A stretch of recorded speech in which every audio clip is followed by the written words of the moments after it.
ربنا على النور المبين أحمد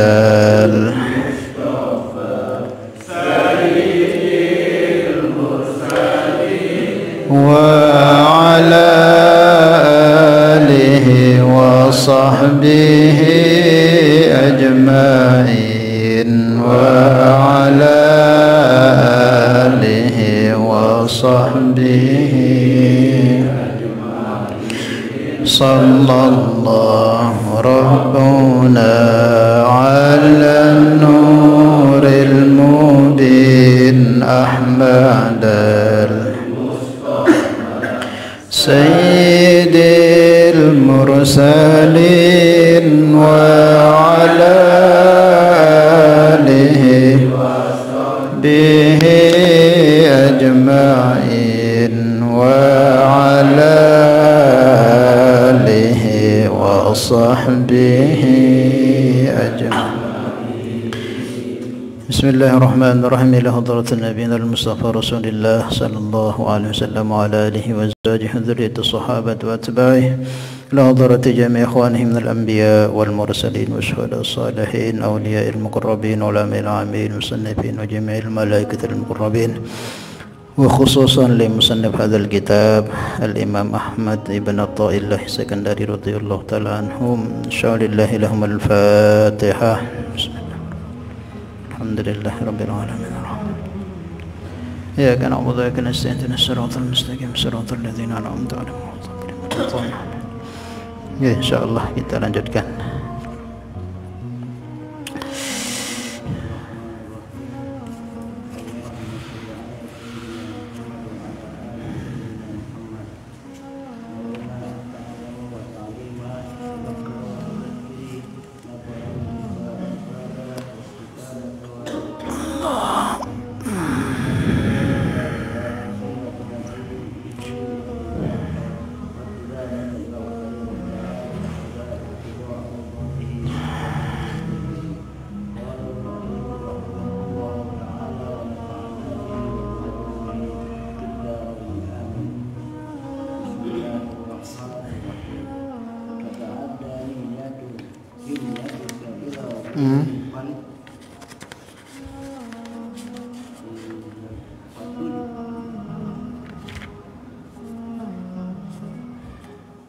Delapan sudah baca dah.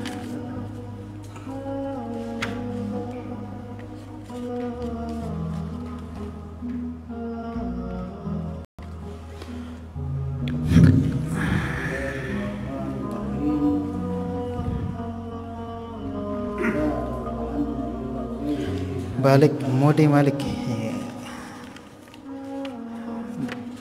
Mundur dek maju.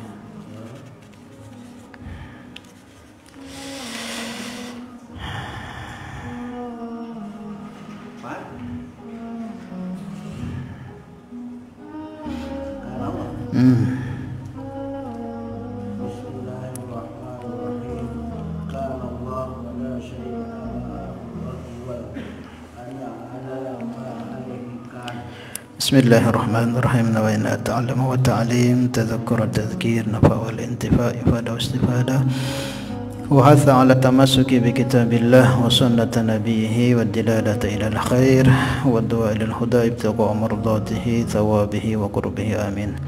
Qala al-muallif rahimahullahu ta'ala alayhi wa nafa'ana Allahu bihi wa bi ulumihi bid dunya wal akhirah.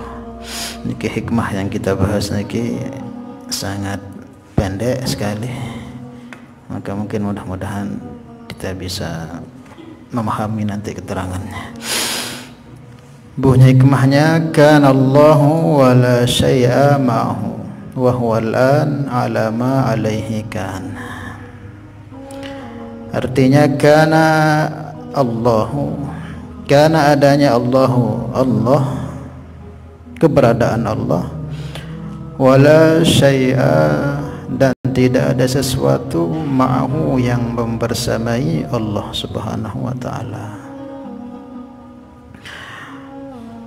Wahwa, dan dia Allah, al-an, sekarang, alama alaihi kan, alama atas keadaan alaihi Allah kana sebagaimana dahulunya.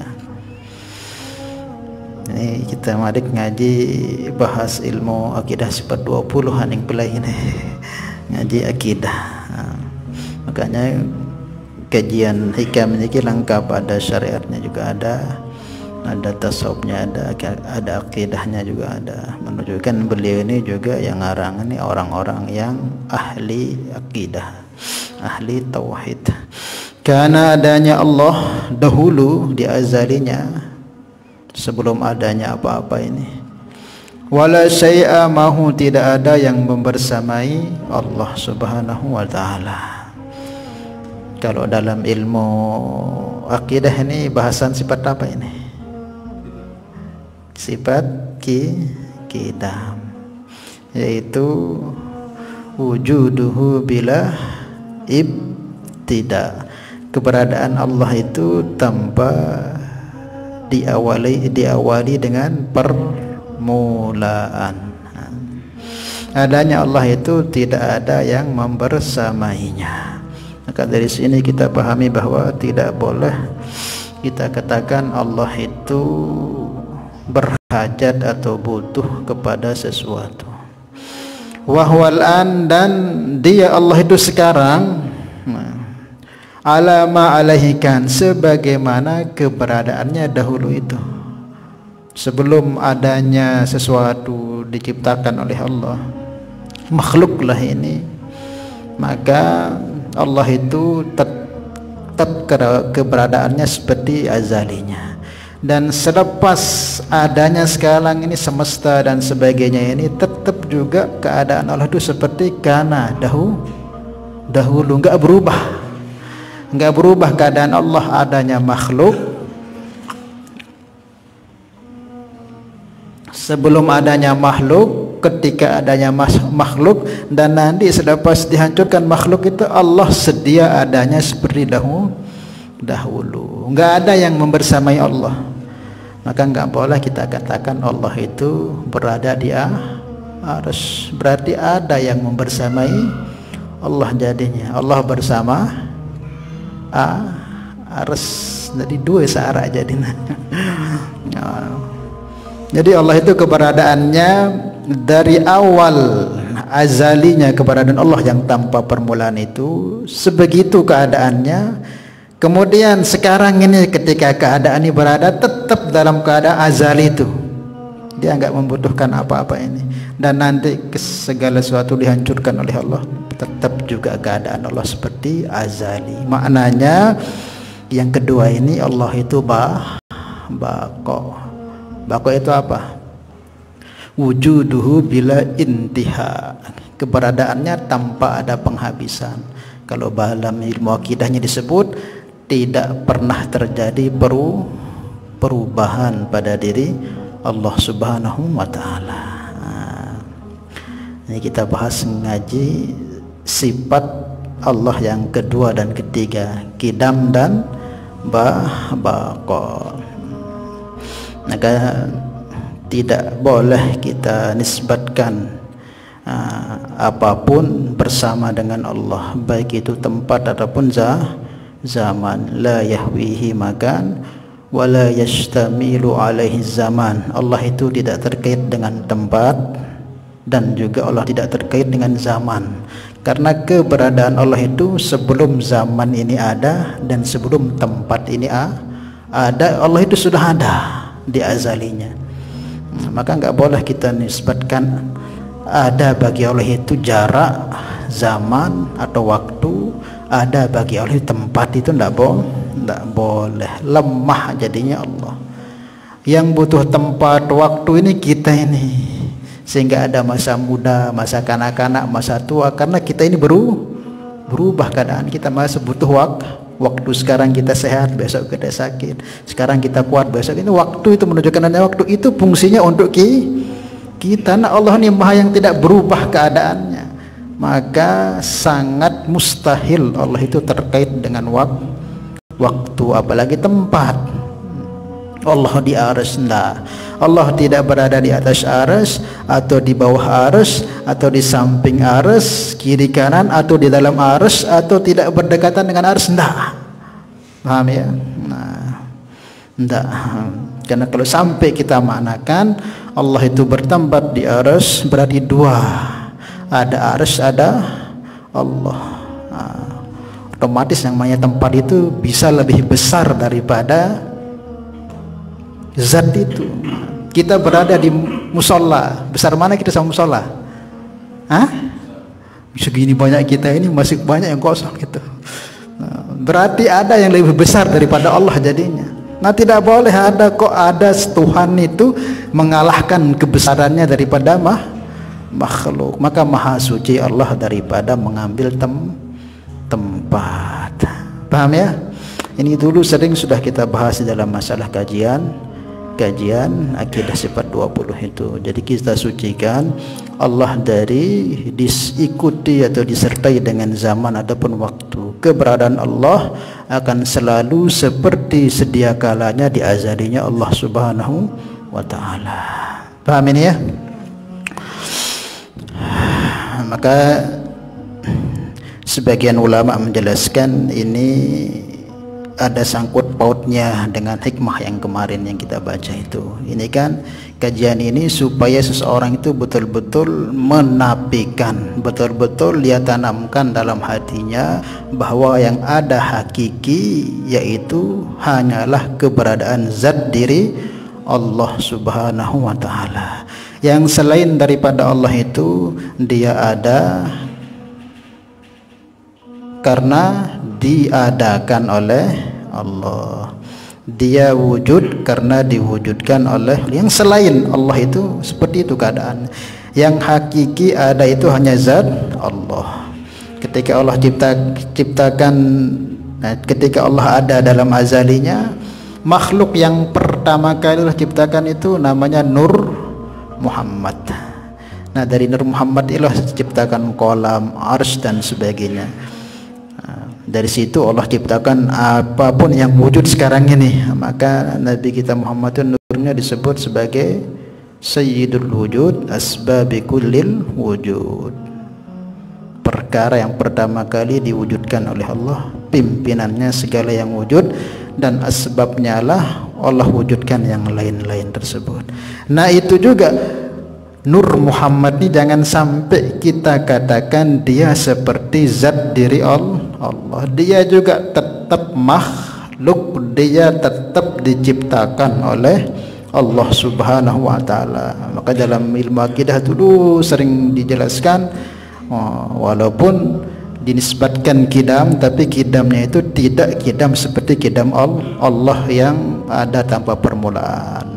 Dikatakan kidam Nur Muhammad karena keberadaannya itu paling pertama diciptakan atau diwujudkan oleh Allah. Maka dikatakan dia sebagai kidam zamani. Paham ya?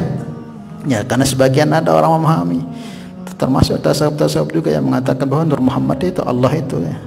Tidak boleh Nur Muhammad ya Nur Muhammad. Nah, itu ciptaan Allah, dia bukan daripada Allah. Bukan, maksudnya bukan zat diri Allah. Paham ya? Nah, kemudian juga hikmah ini juga sebagian menyebutkan adalah menunjukkan bagaimana seorang hamba itu mampu memposisikan dirinya pada keadaan seperti ini, yaitu dia nafikan keberadaan segala-galanya dalam hatinya dan dia wujudkan hanya keberadaan zat diri Allah Subhanahu wa ta'ala. Maka dalam hal ini ada dua makom yang disebutkan. Ada namanya makom fana, ada namanya makom bako. Ini juga dulu pernah yang sebutkan, yang jelaskan. Ada yang masih ingat? Dulu itu pernah. Ada namanya fana, ada namanya bako. Ini tingkatan tertinggi bagi orang yang sudah mampu memahami dua hal ini, yaitu mampu memahami bahwa yang hakiki wujud ada Yang sebenarnya ada hanya zat diri Allah. Adapun yang selain itu tidak ada sebenarnya. Adanya diadakan, geraknya juga digerakkan, dibuat, diciptakan oleh Allah. Nah, maka orang sudah sampai ke perkara ini, mancep dalam hati dan pikirannya, itu disebut namanya makom pana sah. Pana pada pana empat segarun deh. Pana maksudnya hilangnya kesadaran dirinya seorang hamba, yang ada di benak pikirannya hanya zat diri Allah. Cuman ini nanti ada tingkatannya. Maka makom tertinggi ibadahnya, kedekatan seorang hamba itu kan pana ini dalam ilmu tauhid akidah. Yang pertama pana, ada pana wal baqa. Kalau pana niki sedikit sebagai penjelasan saja yang kita pernah dengar dari guru-guru kita. Ada namanya pana bil af'al, ada namanya pana fis sifat, ada namanya pana bil fi zat. Yang pertama istilah pana bil af'al. Nah, orang kalau sampai ke makom ini sudah tidak dia nafikan lagi perbuatan dirinya. Dia mampu menisbatan perbuatan dirinya atau perbuatan makhluk ini, itu semua adalah perbuatan Allah. Paham ya? Nah, berdasarkan firman Allah dalam Al-Quran, apa? Huwallazi khalaqakum wama ta'malun. Dia zat yang menciptakan kalian dan segala yang kalian perbuat. Dalam ayat lain Allah firmankan, wama ramaita idh ramaita walakinnallaha rama. Bukan kamu wahai Muhammad yang melempar mereka, tapi aku Allah yang melempar. Nah, ini orang kalau sudah memahami betul, mantap dalam hati dan pikirnya, dibuka satu makom yang namanya makom pana bil af'al. Paham ya? Dan perbuatan ini. Nah, ada nanti yang kedua namanya pana bis sifat. Pana bis sifat ini apa? Ya, nabian wah kealiman, kepandaian, kok sifat-sifat yang ada pada diri dinafikan. Keahlian, kekuatan, semua sifat-sifat itu dinafikan. Itu semua dari murni daripada Allah. Tadi af'al, kemudian yang kedua sifat. Dan kalau terus dia usaha, nanti namanya pananya itu pana bizzat. Bizzat ini apa? Sudah bukan lagi af'al, sudah bukan lagi sifat, tapi zat. Pokoknya Allah ta'wah, atas bawah, kiri kanan, samping, dalam, luar Allah. Ini namanya makom pana.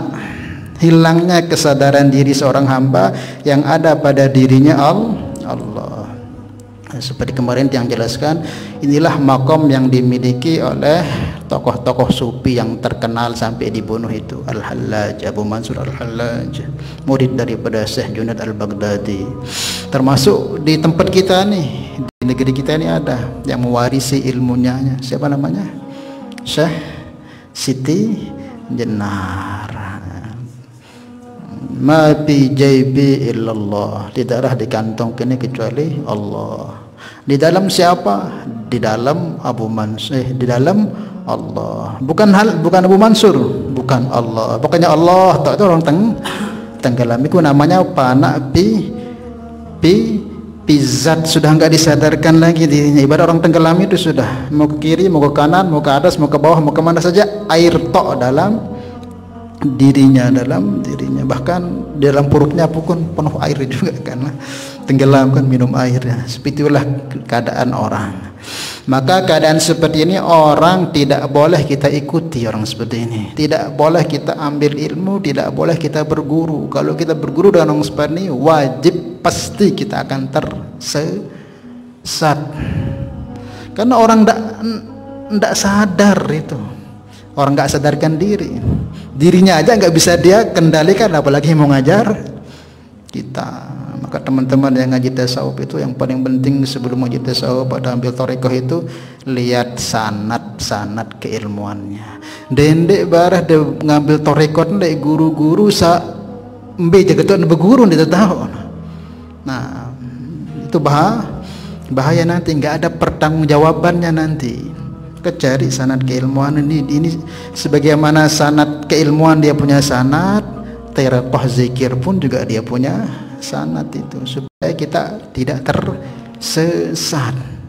Seperti dulu kita ngaji hikam itu kan awal itu guna kita ngaji tasawuf ini wirid banyak-banyak itu apa? Adik tahu kekurangan diri, adik setiap hari berbenah diri, adik mau bareh keajaiban, ketemu si arwah si fulan, ketemu keajaiban, bukan itu. Jangan tertipu, itu bukan tujuan. Tujuan kita ngembe ke dalam diri tene, tekaji apa sekurang-kurang. Nah, dengan kita kaji diri kita nanti kita akan layak Allah itu mendekat, Allah itu mau menghampiri kita, bukan kita cari ke sana kemari. Emang Allah itu kayak apa? Ini terbenahin diri itu nih, terbenahin diri itu, hilangkan sifat-sifat yang tidak baik, yang kurang-kurang baik itu. Maka dengan bersihnya itu nanti dengan sendirinya Allah beri kita ma'rifat kepadanya, bukan dicari. Maka dalam tasawuf kan man arafa nafsahu faqad arafa rabbahu. Nah itu sudah kita bahas dulu itu. Apa bunyi hikmahnya itu, apa itu. Kemudian yang kedua yaitu al-baqa, yang sudah stabil. Baqa ini ada dua, ada namanya syuhudul kasrah bil wahdah, ada namanya juga syuhudul wahdah bil kasrah. Ngelihat banyak, yang dia saksikan banyak, tapi seolah-olah yang ada itu hanya satu. Dilihat satu, tidak lupa yang banyak. Manusia apa? Ini stabil kondisi ini. Orang yang ketika dia ada keramaian, dia dipandang semua ini adalah siapa? Keberadaan zat diri Allah. Bersama makhluk dia tidak lupa Allah. Nanti ketika dia berada di hadapan Allah, nah, dia tidak lupa dirinya seorang hamba. Ndik naku diri itu. Namun sebelum itu kan deh, pokoknya kebablasan sampai diri aku itu Tuhan. Lamun nih syuhudul kasrah bil wahdah itu dia bersama banyak orang, tapi dia tidak menjadikan dia lupa, tetap keadaannya seperti di hadapan Allah. Ketika dia di hadapan Allah, dia tidak lupa akan makhluk, tidak lupa dirinya. Saya tetap juga posisi saya ciptaan Allah, makhluk Allah ini namanya stabil. Nah inilah namanya guru mursyid yang bisa membawa kita itu untuk bisa sampai. Kan orang seperti ini sudah sampai, orang yang sudah berada di makom fana wal baqa. Inilah makom-makomnya para nabi, para siddiqin, para aulia Allah subhanahu wa ta'ala. Paham ya? Paham tak ini? Nah itu usaha minimal ya, panak keegoan deh, wah enggak ada. Namun ego itu tenapian. Ini yang kita egokan, yang nafsu yang tidak baik ini kita hilangkan, ini yang kita fanakan. Kalau mungkin yang kita bahas ini masih jauh, butuh bimbingan, butuh mujahadah, butuh usaha, tapi minimal ya kita hilangkan, fanakan kemampuan kita sedikit demi sedikit. Semua kita nisbatkan kepada Allah walaupun masih lepos, insyaallah ya. Ya, oke, mungkin siapa yang mau bertanya, tanya dulu sebelum kita lanjutkan.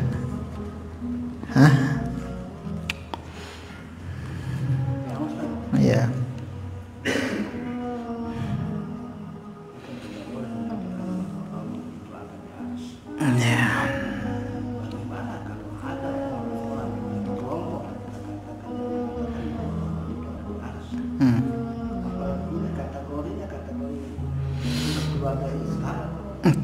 Kalau yang seperti itu tidak berani kita akan keluar dari Islam, cuman sesat karena dia masih ibadah juga, dia masih bernabikan Nabi Muhammad juga, dia menghadap ke Ka'bah juga, dia apalagi dia bertuhanan Allah juga.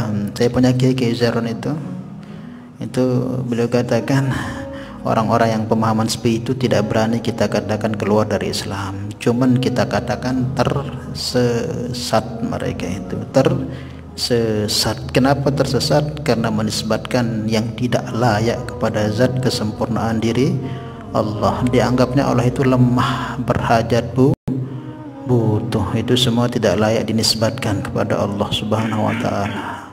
Jadi apa bedanya gadnya Allah dengan kita kalau Allah itu butuh tempat sama kayak kita? Tidak boleh kita katakan tersesat. Itu kelompok tersesat. Ada lagi? Ya.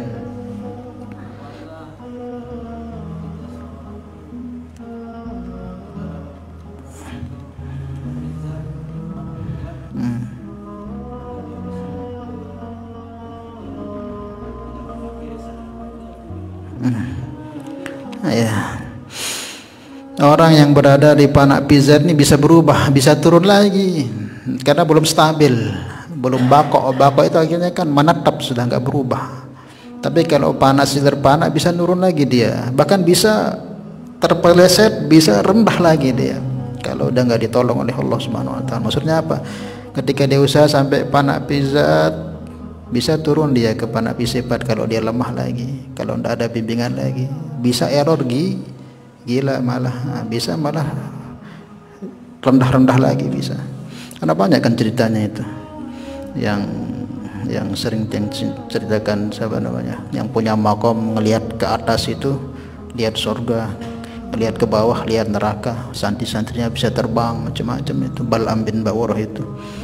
Cuman apa ya, akhirnya tersesat. Diakui dia orang hebat oleh Nabi Musa, tapi dikatakan tersesat. Wattabahawa, karena mengikuti hawa nafsu. Nah, yang sudah tanyakan tadi itu apa? Apakah orang yang berada dalam kondisi panak tersebut tidak sadarkan diri itu dia terlepas dari syariat? Nah, ketika dia kondisi seperti itu, dia sudah tidak sadarkan diri yang seperti itu. Maka orang seperti itu dia ngomong apa, dia sampai tinggalkan syariat, di saat itu dia tidak boleh mengerjakan syariat. Dia sudah orang gila, tidak sadarkan diri. Nanti kapan dia sadar, dia normal, diingatkan kamu dulu itu. Kalau dia normalnya sampai seterusnya, ya udah kayak Bahlul itu sudah, ya biarkan sudah gitu anunya. Orang sudah ditarik akal hatinya oleh Allah, yang diingat hanyalah Allah. Nah, seumpama diberi dia normal keadaan dia, ya tetap lagi dia ngerjakan syariat gitu. Paham ya? Bukan berarti terus sampai itu tidak meninggalkan syariat. Contohnya Nabi Muhammad, siapa yang kalahkan tinggi makomnya Nabi Muhammad, tapi syariatnya sempurna beliau kerjakan. Maka nggak boleh orang sudah sampai mengatakan dirinya usul kepada Allah sampai tidak bersyariat. Nah, itu wajib kita, bukan harus, wajib kita tolak. Paham ya? Nah, wajib kita tolak karena panduan inti kita adalah Nabi Muhammad. Tapi seketika dia kondisi tidak sadar seperti itu nggak bisa kita paksakan. Kayak orang gila itu sudah. Orang gila kan macam-macam. Orang gila itu ada gila karena diputus pasarnya, gila jadinya. Ada yang karena cintanya dengan Allah, gila betul. Dia ingat hanya Allah sehingga nggak diurus bagaimana keadaan badannya itu. Nah, paham ya? Itu namanya majdubin. Orang-orang yang majdub. Kan di tempat kita ada apa namanya, Tuan Guru Ahmad itu kan. Sepakat orang beliau itu wali Allah, tapi keadaannya bagaimana? Sudah tahu semua sudah kan gitu. Kenapa beliau seperti itu? Karena beliau sudah nggak sadarkan diri di saat itu. Nah, orang seperti itu nggak boleh kita jadikan guru. Orang seperti itu ya kita yakini beliau kekasih Allah, ya sudah kita ambil berkah beliau, ya sudah. Jangan kita ambil guru, pasti kita tersesat. Namanya orang sudah nggak sadarkan diri. Paham ya? Allah. Ya, ada lagi?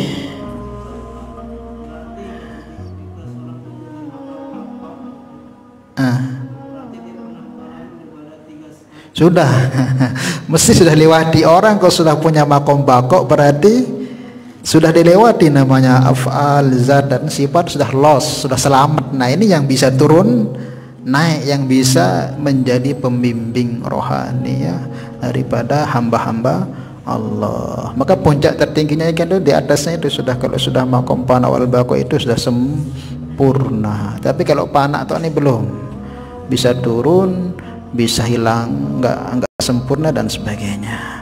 Dan disinilah ujian terbesarnya orang-orang yang ahlul ma'rifat. Kalau betul-betul nggak dibimbing oleh guru mursyid senior yang sudah seperti itu, sangat-sangat bahaya, bisa sesat. Mungkin dia tidak sesat karena dia pernah bisa menyesatkan orang-orang yang tidak sampai makom seperti itu. Wallahu a'lam bishawab. Sebagaimana Mansur Al-Hallaj itu kan pernah dinasihatin sama gurunya, jangan kau sebarkan ilmu seperti itu bertentangan dengan syariat, itu ngaku-ngaku seperti itu. Tapi karena dia meyakini ini benar apa yang dia pergi haji umroh, disebarkan itu pahaman namanya wahdatul wujud. Wahdatul wujud apa? Sekik searah Allah, lihat lunge Allah. Lihat pokok apa sampai lagi-lagi Allah. Maka yang benar itu apa? Wahdatus syuhud namanya. Wahdatus syuhud itu apa? Orang dia lihat makhluk tapi dia ingat Allah, bukan moto-moto nih Allah saya Allah taala. Ini tidak boleh. Namanya wahdatul wujud. Itu pahamannya Syekh Siti Jenar dan Abu Mansur. Yang benar itu maqam wahdatus syuhud. Dia lihat Allah, dia lihat makhluk dengan hatinya, dia lihat di sana ada qudratullah yang membersamai makhluk tersebut. Itu bukan dikatakan semua ini Allah, nanti kotoran dianggapnya Allah. Masih ada di sini zaman kita ini ada ngerokok. Ini Allah pendet rokok ini keber. Allah muda lalu ngeras. Andai tahu ilmu ini bisa murtad. Pendet rokok loh. Nah itu namanya wahdatul wujud, yang yang membahayakan. Yang benar itu wahdatul syuhud, saksikan makhluknya tapi dalam hati kita mengatakan ini diciptakan oleh Allah, mampu semuanya adalah dari Allah Subhanahu wa taala. Minimal ini yang kita bawa sebelum kita mati, mantapkan ini. Karena kalau ini belum mantap, karena keadaan yang kita hadapi ini genting. Namun iman mantep nih keyakinan barangan nih sak yakin ia rak kana itaraan, ia berbuat kana terbuat si Allah taala berbuat. Nah lamun iman mantep tu mati susah tuah, karena di kubur terbelit nukar mangkir ngeri keadaan. Aku lamun kuat keyakinan teh, nah insyaallah bau bawa nih keyakinan barangan ini. Anda bakalan kita khawatir mungkar mangkir juga ciptaan Allah. Ia berbuat juga terbuat, dia berbuat si Allah. Nanti juga di masa di sirat terus akan mudah karena pemahaman ini sudah masuk. Aku lamun iman masuk nih. Dia man terketua doang ngeri serius runu karena akhirnya wah. Dia tahu-tahu dia terawas anu.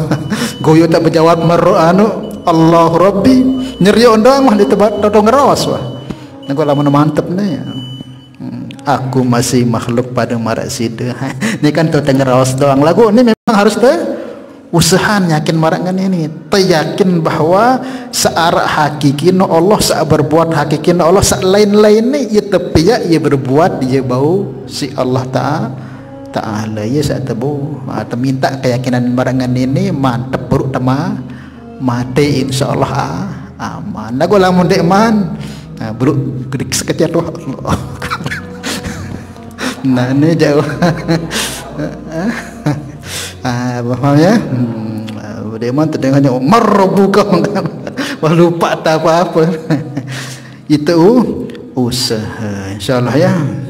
Wallahu a'lam bishawab. Mungkin ada lagi. Kayak pada suruh luwe zikir, luwe tahlil, luwe ingat Allah dan apa teman cepat hati ini apa namanya pahaman ini di dalam hati kita. Buktinya muhtaman ngembe. Ya marah bro no. buktinya. Ketika bergerik Allah ingat Allah jawati. Namun bergerik dah ingat bedaan pelainnya jauh. Berarti perlu tahu usaha. Sehingga nanti ketika cabut nyawa kita itu kan tuh sakit minta ampun itu.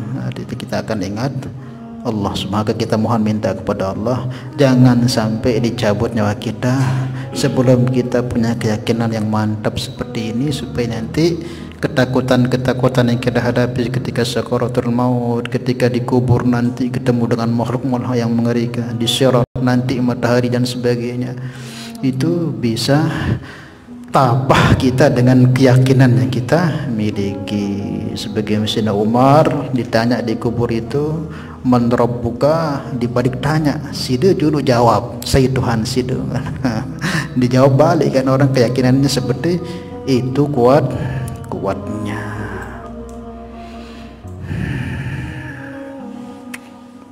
Allahu a'lam bishawab. Cukup insyaallah ya. Itu pada usaha dia tak marah apa rana, marah sering sampai sat moye lo, marah apa kedit apa rana? Kedit satu gros no. Hah?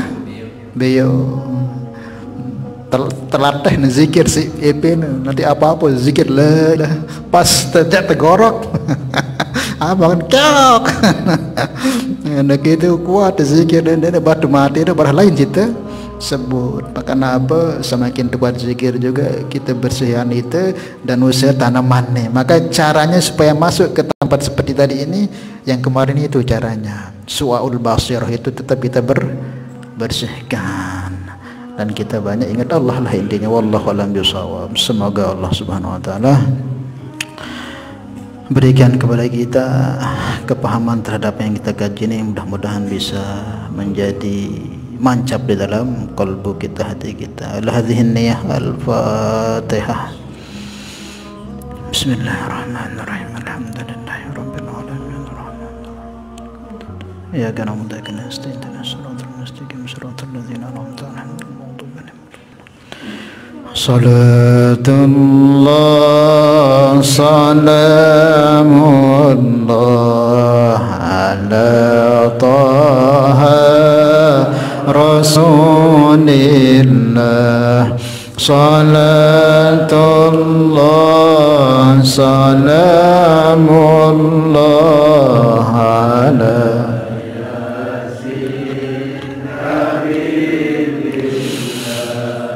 tawassalna bi bismillah wa bil hadi rasulillah wa kulli mujahidin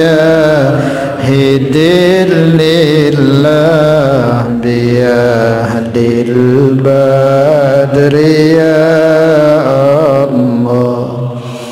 Subhanallah bihamdi subhanallah ma bihamdika asyhadu an la ilaha illa anta astaghfiruka wa atubu ilaik. Assalamualaikum warahmatullahi wabarakatuh.